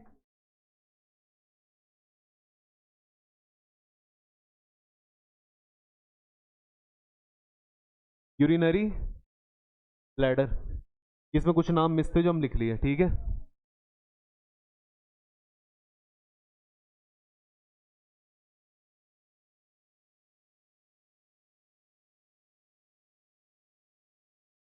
ठीक है, देखो यूरेटर जो होती है ये तो क्या होती है, किडनी से वो नाइट्रोजिनस वेस्ट लेके आती है, जो हमने लाइफ प्रोसेस वाले चैप्टर में देखा था, जो कि हमारे लिए बॉडी के लिए सही नहीं होता, तो वो यूरिनरी ब्लैडर में आ गई। यूरिनरी ब्लैडर उसको स्टोर करता है, और जब ये फुल हो जाता है तो हम क्या करते हैं, फिर इसको इस पाइप के थ्रू, जिस पाइप का नाम क्या है, यूरिथ्रा, यूरिथ्रा के थ्रू वो बॉडी से कहाँ चला जाता है, बाहर चला जाती है, जो नाइट्रोजिनस वेस्ट था जो किडनी ने फिल्टर करा था। लेकिन इसके अलावा यहाँ पे इसका सेकंड फंक्शन क्या होता है कि ये जो टेस्टिस वाला पार्ट है, ये होता है मेल के अंदर रिप्रोडक्टिव पार्ट। यहाँ पे कौन से सेल बनते हैं, रिप्रोडक्टिव सेल बनते हैं। इससे जो रिप्रोडक्टिव सेल बनते हैं जिन्हें क्या कहेंगे हम, गैमेट कहेंगे। क्या कहेंगे? और इससे जो गैमेट बने उन्हें क्या कहा जाता है? स्पर्म कहा जाता है। तो टेस्टिस जो होती है इसके दो फंक्शन होते हैं, ध्यान रखना। एक तो यहाँ पे बनते हैं स्पर्म जो कि आपके रिप्रोडक्टिव क्या होते हैं, सेल होते हैं। साथ में ये बनाती हैं यहाँ पे हॉर्मोन्स भी बनाती है। हॉर्मोन वाला पढ़ा था हमने लास्ट चैप्टर में, टेस्टोस्टेरोन हार्मोन। टेस्टोस्टेरोन जो हार्मोन होता है वो मेल में कैसे कैरेक्टर लेकर आता है, मेल वाले, ये मैंने बताया था अभी लास्ट के अंदर। तो इसके दो फंक्शन आप लिख देना यहाँ पे कि एक तो हार्मोन बनाती है और एक क्या बनाती है यहाँ पे गैमेट, जिसके अंदर स्पर्म होती है। वो जैसे यहाँ पे गैमेट का क्रिएशन होता है, लेकिन होता है क्या, यहाँ पे स्क्रोटम होती है। स्क्रोटम जो होती है इसकी आउटर स्किन होती है, जो क्या करती है, टेस्टिस को मेल की बॉडी से बाहर रखती है। क्योंकि हमारी जो बॉडी का टेम्परेचर होता है वो कितना डिग्री होता है, 37 डिग्री सेल्सियस हमारी बॉडी का अप्रॉक्स टेम्परेचर होता है। लेकिन जो टेस्टिस होती हैं इसमें जो स्पर्म होती है उनको 1-2 डिग्री टेम्परेचर क्या चाहिए, कम चाहिए सही से फंक्शन करने के लिए। कितना डिग्री? 1-2 डिग्री। अब क्या होगा, अगर 37 डिग्री सेल्सियस अगर इसका टेम्परेचर हो गया टेस्टिस का, तो जो सारी स्पर्म है वो क्या हो जाएगी, डेड हो जाएगी। तो इसलिए क्या होती है, बॉडी से बाहर होती है। और बाहर इसको कौन प्रोटेक्शन प्रोवाइड कराता है, स्क्रोटम। और ये इंश्योर करता है कि जो टेम्परेचर है वो किसके जैसा नहीं रहे, बॉडी जैसा नहीं रहे, बल्कि उससे 1-2 डिग्री सेल्सियस क्या रहे, कम रहे। तो वो सर्वाइव कर जाती है वहाँ पे। ठीक है, अब यहाँ पे मान लो स्पर्म का फॉर्मेशन हुआ। स्पर्म जो होती है वो किसके थ्रू, कौन से पाइप के थ्रू, बस डिफरेंस वाला जो पाइप है, हाँ, यहाँ से होती हुई आगे की तरफ जाती है वॉस डिफरेंस के थ्रू। और फिर इससे आगे जाके पहली ग्लैंड मिलती है। ग्लैंड का मीनिंग मैंने आपको बताया था लास्ट चैप्टर में, वो फैक्ट्रीज जहाँ पे क्या क्रिएट हो जाते हैं, कोई ना कोई केमिकल्स क्रिएट हो रहे हैं। सेमिनल वेसिकल है, यहाँ भी कोई केमिकल क्रिएट हो रहा है। यहाँ पे जो केमिकल क्रिएट होता है वो क्या करता है, इसको लिक्विड में कन्वर्ट करता है। मतलब ये होते सेल हैं और उन सेल को किस फॉर्म में लेकर आता है वो, मतलब उसको लिक्विड प्रोवाइड कराता है। फिर क्या कहते हैं, यहाँ तक तो उसको स्पर्म कहते हैं, लेकिन आगे फिर उसको सीमन कहना भी चालू कर देते हैं जब उसको किससे प्रोडक्शन मिलता है, यहाँ से सेमिनल वेसिकल से, क्योंकि वो लिक्विड फॉर्म में कन्वर्ट हो गया। फिर वो जो सीमन या स्पर्म होती है वो आगे की तरफ जाती है, फिर उसको एक और ग्लैंड मिलती है। कौन सी ग्लैंड होती है, जो स्पर्म जा रही है वो तो है तो सेल ही, तो उनको क्या चाहिए, सबको फंक्शन करने के लिए न्यूट्रिशन चाहिए, हर सेल को जिंदा रहने के लिए, सर्वाइव करने के लिए। तो वो न्यूट्रिशन इसको कौन प्रोवाइड कराती है, प्रोस्टेट ग्लैंड से आगे गया और यूरिथ्रा के थ्रू, पेनिस के थ्रू, बॉडी से, इससे रिप्रोडक्टिव पार्ट से किधर की तरफ निकल गया, बाहर की तरफ चला गया। ठीक है, अब ये चीजें जो है नीचे इसके अंदर दे रखी है। टेस्टिस के बारे में बता रखा है, यहाँ पे बता दिया टेम्परेचर 2 से 3 डिग्री, 1 से 2 डिग्री वो कम होता है। ठीक है, और स्क्रोटम जो होता है वो इसको आउटर से क्या करता है, प्रोटेक्शन प्रोवाइड कराता है, बॉडी से बाहर रखता है। पॉज डिफरेंस के बारे में बता रखा है, ये एक डक्ट है, एक पाइप है जो स्पर्म को कैरी करके आगे तक लेकर जाती है, यूरिथ्रा तक। सेमिनल वेसिकल्स देख लिया हमने, ये सीक्रेशन देता है, लिक्विड में कन्वर्ट करता है ताकि वो ट्रांसपोर्ट हो सके इजीली। प्रोस्टेट ग्लैंड जो होती है उसको क्या प्रोवाइड कराती है, वहाँ पे न्यूट्रिशन प्रोवाइड कराती है। ये कॉपर्स ग्लैंड हटा देना इसको। पेनिस वाला तो देख लिया कि इसके थ्रू फिर क्या होता है, इसमें यूरिथ्रा होता है, यूरिथ्रा के थ्रू बॉडी से कहाँ निकल जाती है, वो बाहर की तरफ चली जाती है। अगला कौन सा पार्ट दे रखा है यहाँ पे, अब फीमेल रिप्रोडक्टिव सिस्टम में देखो क्या होता है। फीमेल रिप्रोडक्टिव सिस्टम में जो यहाँ पे जैसे मेल में टेस्टिस थी, ऐसे यहाँ पे वो एक्ट उसकी तरह कौन एक्ट करती है, यहाँ पे ओवरी। ओवरी से जो सीक्रेशन आते हैं, 2 तरह के सीक्रेशन होते हैं। कोई एक तो कौन सा होगा, हार्मोन होगा, जिसको हम क्या कहते हैं, एस्ट्रोजन। एस्ट्रोजन जो फीमेल में कौन से कैरेक्टर लेकर आ रहे हैं, फीमेल वाले। और एक इसके अंदर क्या देखने को मिलता है हमको, ओवम। क्या देखने को मिलता है, प्रोजेस्टेरॉन। तो इसका ही एक और है, हार्मोन ही है वो, है ना, एस्ट्रोजन और प्रोजेस्टेरॉन। लेकिन वो तो हार्मोन वाले पार्ट में आ गया। ये कौन सा पार्ट है, जब गैमेट्स वाला। तो गैमेट यहाँ पे जो क्रिएट होता है वो कौन सा होता है, ओवम होता है। ओवम जो होता है एक एग सेल होता है, एग जैसे स्ट्रक्चर का होता है। ठीक है, वो ओवम यहाँ से सीक्रेट होकर इधर की तरफ आ जाता है। अब वो ओवम जो है यहाँ पे आता है, इस जगह को अपन कौन सी ट्यूब कहते हैं, फैलोपियन ट्यूब। फैलोपियन ट्यूब में वो एग जो ओवम है वो रुकता है, वो ये वेट करता है कि एग जो है यहाँ पे इस जगह पे स्पर्म आके इसको क्या कर देगा, फ्यूज कर देगा, है ना। अब ये वेट करता है कि यहाँ से स्पर्म आए और स्पर्म आके इसको क्या कर दे, फ्यूज कर दे। तो मान लीजिए स्पर्म आके इसको यहाँ पे क्या कर देती है, फ्यूज कर देती है। फ्यूज करते ही अभी जायगोट बन जाएगा। जैसे फैलोपियन ट्यूब के अंदर ये एग जो ओवम है ये आता है और आके जैसे यहाँ पे रुकता है, तो इस चीज़ की जो खबर है, जो नॉलेज है, वो किसको हो जाती है, यहाँ पे यूटिरस को हो जाती है ना, कि वहाँ पे क्या आ चुका है, एग आ चुका है। और उसको यूटिरस को हर जैसे यहाँ पे एग आता है ना, तो उसको ये लगता है कि वो एग क्या होने वाला है, जल्दी से ही फर्टिलाइज होने वाला है, फ्यूज होने वाला है और काई में कन्वर्ट होने वाला है। और ये यूटिरस जानता है कि ये जायगोट यहाँ पर आएगा और आके यहाँ पे कितने टाइम तक के लिए रुकेगा, फिर 9 मंथ के लिए, ताकि खुद को क्या कर सके, वो ग्रो कर सके। अब ग्रो कैसे करेगा, तो सेल जब यहाँ पे खुद को ग्रो करेगा तो सेल को चाहिए रहेंगे न्यूट्रिशन। अब वो न्यूट्रिशन कहाँ से आएंगे? तो वो आएंगे यहाँ पे प्लस ब्लड के थ्रू। किसके थ्रू आएंगे भाई? हाँ, वो अपन देखेंगे कि ब्लड वो प्लेसेंटा जो कनेक्ट रहती है, लेकिन अपन को ये पता है वो न्यूट्रिशन कहाँ से मिलेगा। अब यहाँ पे ब्लड आएगा कहाँ से? तो ये मदर की बॉडी, तो यूटिरस क्या करती है यहाँ पे मसल्स क्रिएट करती हैं और किसके फ्लो को बढ़ा देती हैं यहाँ पे? मतलब यहाँ पे ब्लड ज़्यादा हो जाता है, मसल्स के अंदर ब्लड ज़्यादा हो जाता है क्योंकि मसल्स को और मसल्स क्रिएट होती है जिनको ऐसा लगता है कि यहाँ पे क्या आने वाला है, जो आगे वाला एग है वो यहाँ पे आएगा और यहाँ जो जाइगोट बन गया वो यहाँ पे आके क्या होएगा, सर्वाइव करेगा 9 मंथ्स के लिए। मान लो ऐसा हुआ भी, स्पर्म को यहाँ पे स्पर्म पहुंची, इसको क्या कर दिया, फर्टिलाइज कर दिया। यहाँ पे आके जैसे यहाँ पे आया तो यहाँ पे उसको मसल्स भी मिली जो किसने क्रिएट करी, यूटिरस ने क्रिएट करी। तो अभी धीरे धीरे क्या होने लगेगा, ग्रो होने लगेगा। ग्रो होते होते 9 मंथ्स के अंदर क्या हो जाएगा, फिर ये जब फुली चाइल्ड में कन्वर्ट हो जाएगा तो ये सर्विक्स के थ्रू, वेजाइना के थ्रू बॉडी से कहाँ जाएगा, मदर की बाहर आ जाएगा। ठीक है, अब वो मान लीजिए बाहर आ गया, लेकिन सेकंड ऑप्शन हम क्या, वो बाहर आ गया तो रिप्रोडक्शन वाला काम हो गया, हम रिप्रोडक्शन ही तो पढ़ रहे हैं। लेकिन हमको यहाँ पे सेकंड चीज देखनी होती है कि अगर मान लीजिए ऐसा नहीं होता है, ऐसा नहीं होता है कि यहाँ पे कौन नहीं पहुंची, स्पर्म, स्पर्म यहाँ पे आई नहीं, तो स्पर्म नहीं आई तो क्या फर्टिलाइज होगा, नहीं होगा। अब ये तो फर्टिलाइज नहीं हुआ, लेकिन यूटेरस को क्या गलत फहमी हो रखी है कि वो वहां पे क्या हो रहा है, फर्टिलाइज हो रहा है, और जिसकी वजह से यूटेरस ने यहाँ पे क्या क्रिएट कर दी, ब्लड वाली मसल्स क्रिएट कर दी। जैसे ही यहाँ पर आएगा एग तो यूटेरस को पता लगेगा कि ये तो फर्टिलाइज ही नहीं हुआ, तो मैंने तो फालतू क्रिएशन करा। तो यूटेरस क्या करता है, मतलब यहाँ पे ही जो एग होता है ये आके यहाँ पे क्या हो जाता है, ब्रेक हो जाता है, टूट जाता है। टूटने की वजह से एग के अंदर से म्यूकस निकलता है। म्यूकस जैसे हम देखते हैं कि जो ये अंडे वगैरह खाते हैं उसमें जब उसको फोड़ते हैं तो वो निकलते हैं ना उसके अंदर से लिक्विड जो होता है येलो सा, और वो जो बाकी चीज़ें होती है, ऐसा उसको म्यूकस कहते हैं। इस तरह का म्यूकस यहाँ पे बनेगा क्योंकि एग क्या हो चुका है।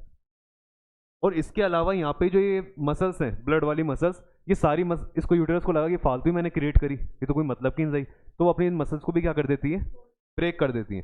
जैसे दोनों चीज़ें ब्रेक होती है तो मसल्स का तो ब्लड और एग का म्यूकस, ये फिर फीमेल की बॉडी से किधर की तरफ निकलने लग जाते हैं, बाहर की तरफ, तो सर्विक्स के थ्रू, वजाइना के थ्रू बाहर आ जाता है। ठीक है, ये जो प्रोसेस है ये 2-3 दिन तक चलता है, या ज़्यादा भी हो सकता है, 2 से 5 दिन का इसमें जो भी टाइम है वो लगता है, 2 से 5 दिन तक ये टाइम चलता रहेगा। तो उससे क्या क्या, तो ये जो पूरा प्रोसेस को क्या कहा जाता है, मेंस्ट्रुएशन साइकिल कहा जाता है। और 2 से 5 दिन का टाइम जब तक ये चलता रहता है उसे पीरियड्स का टाइम कहा जाता है ना। तो जैसे ही अब ये अलग अलग होता है, किसी में 2 दिन तक, 3 दिन तक, 4 दिन तक ये चलता रहेगा, लेकिन 2 से 5 दिन के अंदर ही क्या होती है, अंदर का जो भी म्यूकस ब्लड होता है बॉडी से बाहर निकल जाता है।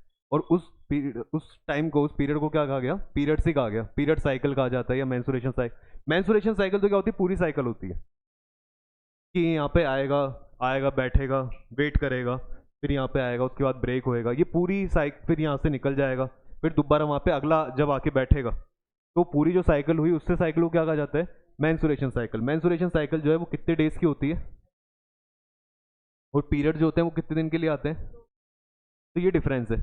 अब मेंस्ट्रुएशन साइकिल कितने दिन की दे रखी है, मतलब क्या होगा, ये पूरा जैसे यहाँ से निकल के यहाँ तक आया, बाहर निकल गया, अब अगला एग बनेगा ना, तो अगला एग जब यहाँ पहुँचेगा इस जगह पे, तो कितने दिन का ड्यूरेशन रहेगा दोनों के बीच में, 28 डेज का। लेकिन होता क्या है, अगला जो एग आएगा वो इस वाली से आएगा, अब यहाँ पे अल्टरनेट चलता है, एक बार ओवरी इसका, फिर इससे इससे, ऐसा अल्टरनेट रहता है। ये बात आती है कि सर ये ओवरी के अंदर एग आते कहाँ से, तो जब फीमेल चाइल्ड का बॉर्न होता है, जब जन्म होता है, तो उसके अंदर ये एग क्या रहते हैं, प्रेजेंट रहते हैं ओवरी के अंदर, पर ये मैच्योर नहीं होते, इसमें प्रेजेंट रहते हैं। लेकिन जब उनकी कौन सी एज आ जाती है, एडोलसेंस वाली एज आती है, प्यूबर्टी वाली एज आती है, तब ये धीरे धीरे क्या होने लगते हैं, मैच्योर होने लगते हैं।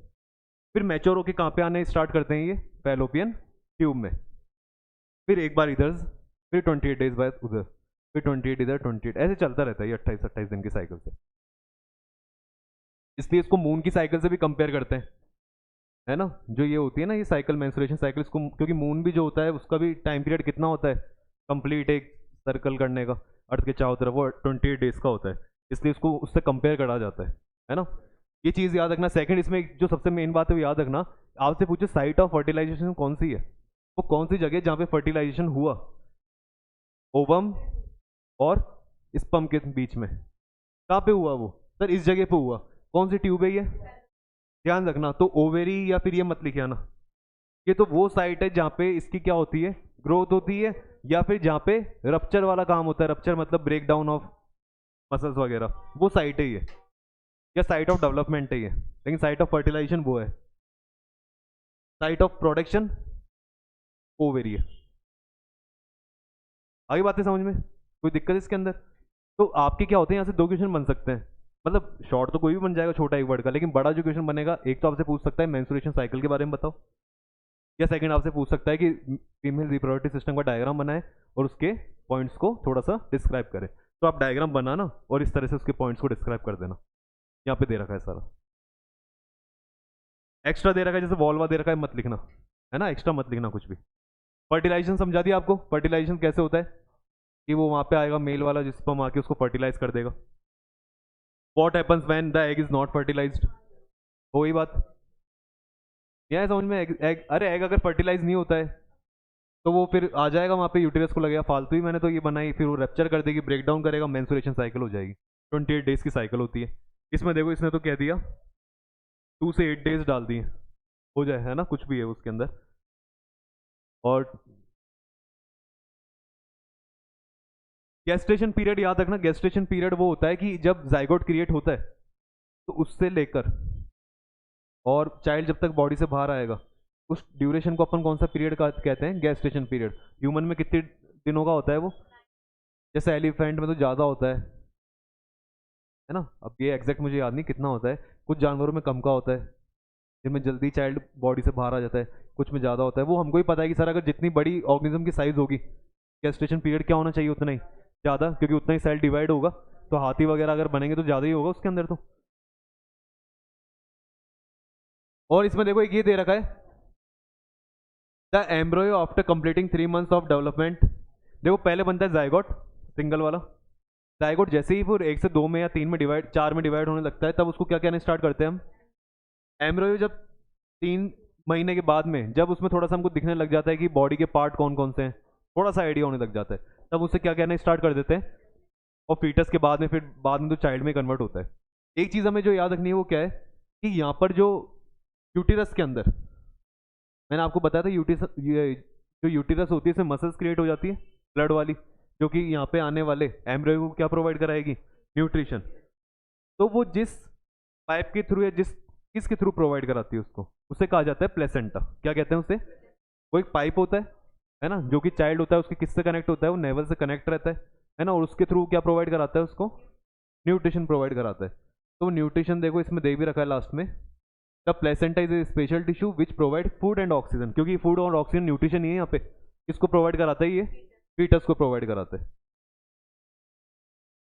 अगर ओवम फर्टिलाइज नहीं होती है तो वो फिर मैंने बताई थी सारी बात, यूटेरस की लीनिंग वगैरह ब्रेकडाउन हो जाती है, सारा बॉडी से बाहर निकलता है, इसे कौन सी साइकिल कहा जाता है, मेंस्ट्रुएशन कहते हैं। ये सारी चीज़ें देख लेना इसके अंदर।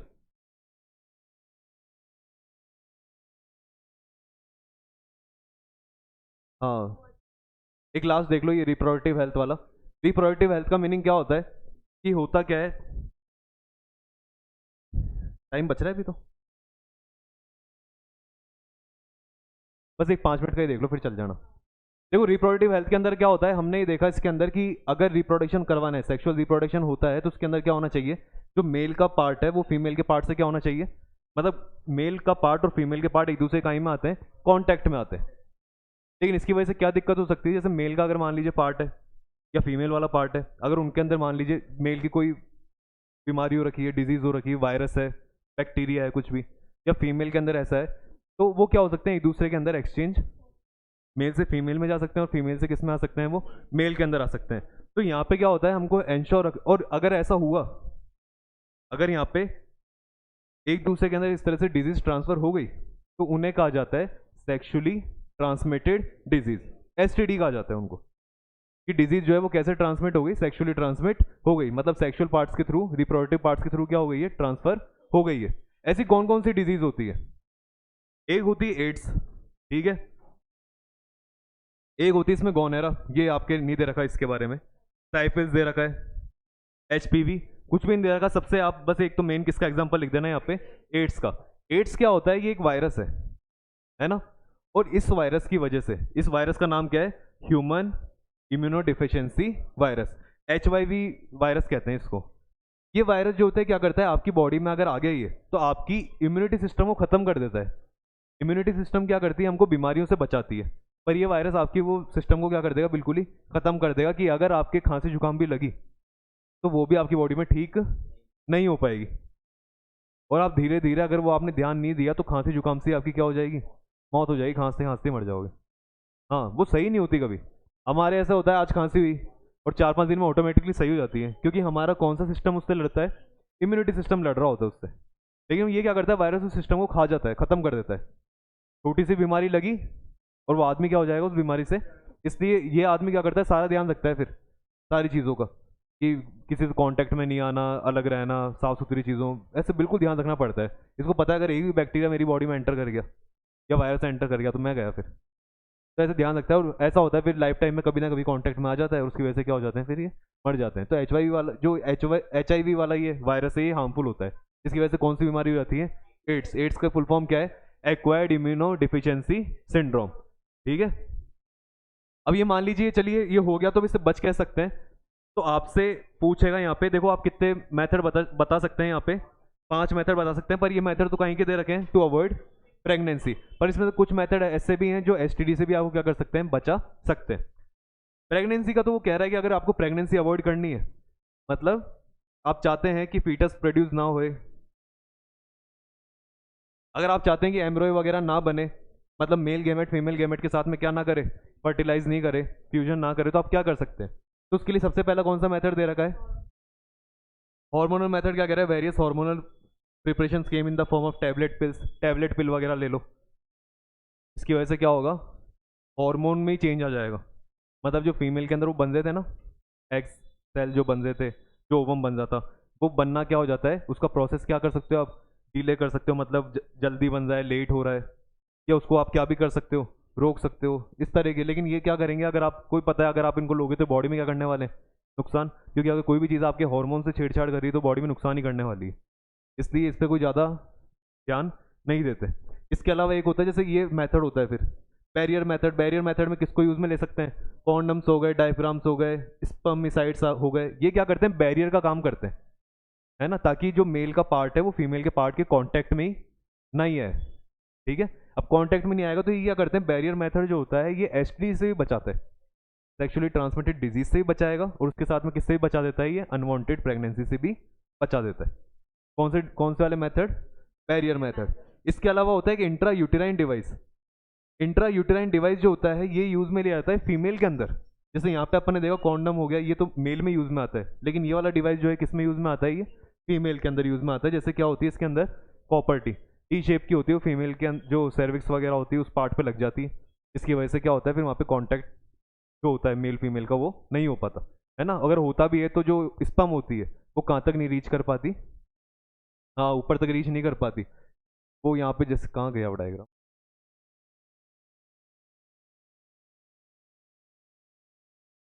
इसमें इस वाले पार्ट के अंदर ऐसे टी शेप की वो कॉपर टी होती है, वो यहीं लग जाती है, जिसकी वजह से क्या होती है, वो स्पर्म आगे तक नहीं पहुंच पाती, है ना, इस जगह सर्विक्स वाले पार्ट पे। और इसके अलावा क्या दे रखा है, 1 मिनट रुक जाओ।